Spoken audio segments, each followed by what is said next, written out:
So Audi TT Mark III, center console removal, this part plus the cabby right there, reverse order.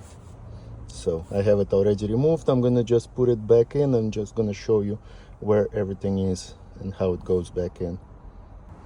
So we have this piece that basically held on with 1, 2, 3, 4 clips. So you just put it back by snapping it back into its place here, just few clips. Just put it back in and snap it in. So in order to remove the shifter boot and the shift knob on this automatic transmission, you have to undo this. But before that, there's a ring here. It's in this middle position. It locks the clips. So all you gotta do, just twist it this way. After you twist it that way, counterclockwise, you just slide the whole thing out. So now once you put it back in, lock it in place, you put this thing back to its aligning position when it locked, so it won't come off. And after that, just slide this back, and again few tabs that lock it into this center console piece.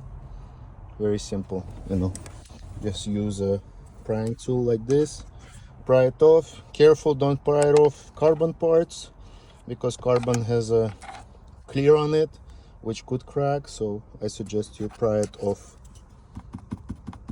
plastic piece here, or you could also put your fingers inside here and kind of pop it. So that part goes back in, locked back in. Everything looks beautiful, nice and kosher. So yeah, I'm going to show you how to do this piece right here, which is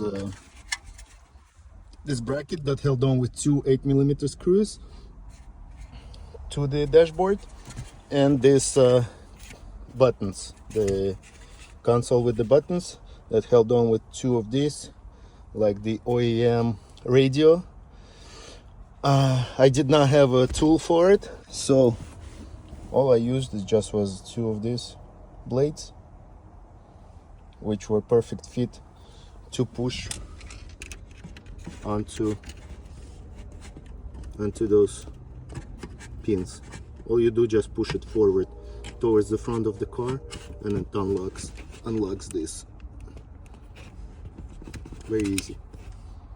So this console is going back in. When you're removing it, when you remove those two screws that are inside there, you just have to pop this thing out, pry it on the sides here with your plastic trim tool, because that's where the clips are. One on this side, the other one on this side. But after you remove the two screws that's holding it in place, I'll show you that. So that's the 1 8mm screw, and there's another one in here. Okay, simple. So the screws are back in, connector is connected.